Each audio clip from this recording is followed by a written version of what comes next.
Hey guys, it's Lisa here. So I'm back finally filming again after like a month of being away. It's Saturday afternoon now, 4 o'clock, and I wasn't actually gonna film a video, but I decided I would because around, I want to say 7 o'clock at night every day, I get sort of sad and I just think, you know what I really want to do right now is upload a video, but of course I don't have any footage, so I decided I'm gonna film. I'm actually gonna film. I'm gonna get a video out, edit it, and then I won't be sad at 7 o'clock feeling like I'm being unproductive. I decided I would want to film a tutorial for you. One, because tutorials are my favorite videos to film because I love creating new looks and sort of sharing my ideas, I guess. Number two, because I love this look. So let's just get started with this tutorial. To start off this look, I'm going to use my NYX Jumbo Eye Pencil in Milk to prime my eyes. I'm using a white base because it is going to make the eyeshadows really pop since we're using some brighter colors today. So put that all over your lid, going slightly into your crease. What you want to do now is you want to take a color that is close to your skin tone. For me, it's cream from my Lorac Pro Palette, and with that you just want to put it from your brow bone down to the crease. You don't want to take it onto the actual lid because that's where we're going to be putting brighter eyeshadows and we really want those to stick to the base. Now, sort of as a transition color and also to deepen up my crease, I'm going to take a color that's sort of a warm camel brown and put that into my crease.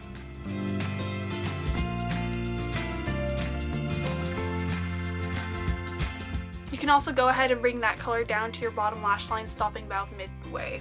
I'm going to take the color Stable now, which is a darker brown, and put that more concentrated into my crease to make it a bit deeper.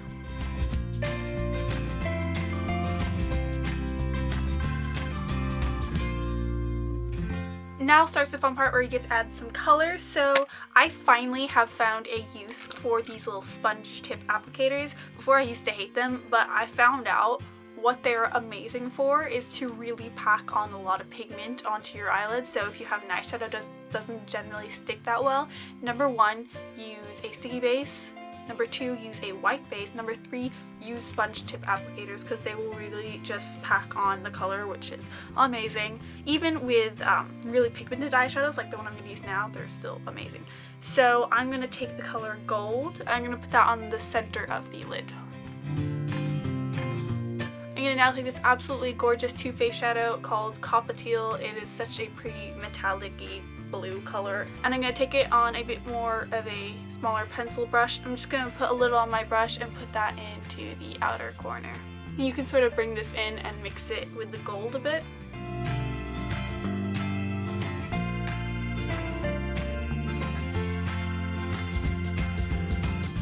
I'm not going to put any more product on my brush, but what's left on there, I'm going to take just a bit out to give a slight more cat-eyed shape, but not much. It is very important to blend just a little bit between each step of this look.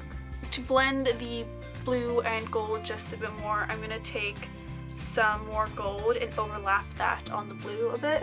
And now comes my favorite part, to add a whole pop of color on our inner corner. I have this little Viva Diva palette that I got years ago. It has a bunch of bright shades like this, and we're obviously going to be using this bright blue in the corner here. I'm again going to take this on the sponge tip applicator because then it will be most pigmented. And I'm basically just going to put that on the inner corner.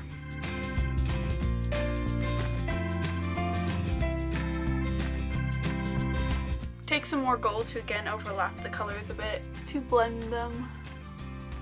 To tie this look together and make it more cohesive, I'm going to go in with the same bright blue and almost use it as a liner across the gold and connect it to the darker blue in the corner here.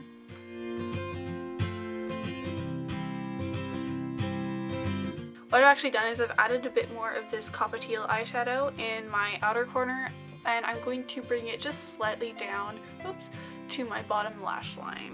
I'm going to use my NYX Jumbo Eye Pencil in Yoghurt and put that on my waterline.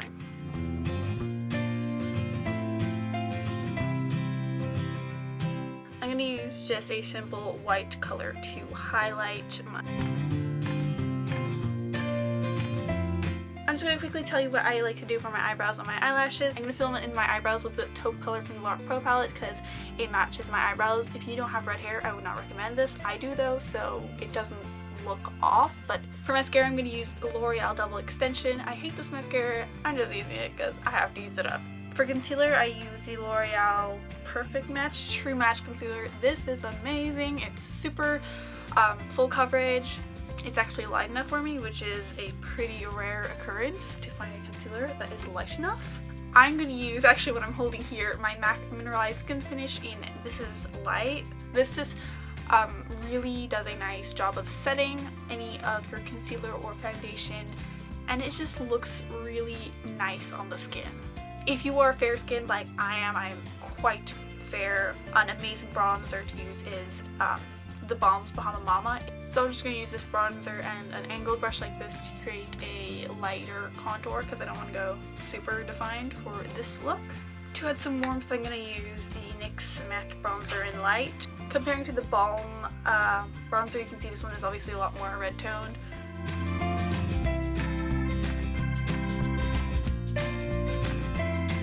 For a blush, I'm going to use one of my favorite blushes for the spring, summertime seasons, and that would be my Maybelline Dream Bouncy blush in Rose Petal. Now for the Viva Diva palette I showed you earlier, there you can actually slide out the bottom and it has a bronzer and a highlighter, and I don't know why, but I think when I was younger I was kind of scared of using the highlighter because I thought it'd be just like glitter and I'd look like a disco ball. So I sort of just put this in my mind that this was a terrible highlighter, but I just sort of took it out today and looked at it, took a little swatch of it. It is actually a very beautiful highlighter. It's not overwhelming at all. It gives you a really nice sheen to the face, I guess, but it doesn't have a bunch of huge glitter specks in it, which is what I was really afraid of. It's a really nice highlighter, so I'm going to use that. And I'm going to use quite a lot of it basically on all the high points of my face to really give me a really big, nice glow. For the lips, I have two different options for you that I think would be really beautiful for this look. What I'm going to use is the Clinique Chubby Stick in Mega Melon. So you can take a lighter nude like this. This is a Baby Lips in the color Just Peachy, and dab that in the center of your lip to give almost an ombre effect and lighten it a little bit. And that would be this lip color. This is kind of the more toned down version. I obviously love my bright colors, so I'm gonna go show you a brighter lip you can do. I'm starting off with my Maybelline Color Whisper in the color Cherry on top. Beautiful, bright pink. Again, you can totally leave the color as is on its own, but I'm gonna go over it with my Too Faced Sweet Sunshine Lip Gloss in the color Papaya Slushie to make it just a little bit brighter. And this is the brighter lip combination, which I am in love with because I love bright lips. So this would be the completed look. I love this look. I actually wore this to school last week, which might be crazy to some of you, but to me, I don't really care. I just sort of wear whatever I want to school, and we don't really have any codes or rules about it, so I just pretty much do whatever I want. I realized, of course, after filming this whole tutorial that this is probably way more of a summer look. I don't know, I just like the look. I did it last week and I just really want to recreate it for a video to show you because I'm kind of in love with how it turns out. I hope you found this tutorial helpful and decided to recreate it maybe. That's pretty much all I want to say and show you and do for this video. So that's all. Thank you so much for watching, and I will see you soon.